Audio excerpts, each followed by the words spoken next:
Mbajtja në nivel maksimal të liçenit Ulzës nga kompania turke Kurum ka shkaktuar përmbytje të tokave bujqësore në fshatrat Urak dhe Rukaj, si dhe dëmtime në rrugët e zonës.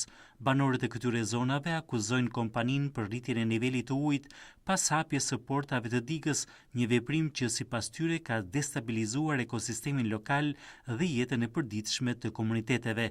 Shtrati i zalleve të Kurvajës dhe Tharpnit janë fryrë për shkak të shtypjes së ujit nga liçeni, duke lënë nën ujë toka të shumta bujqësore. Po ashtu trupi i rrugës nga ura e Urakës deri tek ajo e Kurvajës po pëson dëmtime serioze nga prania e vazhdueshme e ujit, duke krijuar rreziqe për qarkullimin dhe lidhjen midis fshatrave.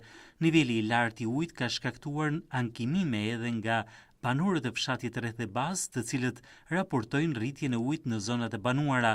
Në të njëjtën kohë, banorët e Ulzës shprehen të shqetësuar për mbeturinat që janë grumbulluar mbi sipërfaqen e liçenit si pasojë e bllokimit të hapësirave kaluese të ujit në liçenin e Shkopetit. Kjo situatë sipas tyre po përkeqëson cilësinë e ujit dhe mjedisin e përgjithshëm të zonës turistike.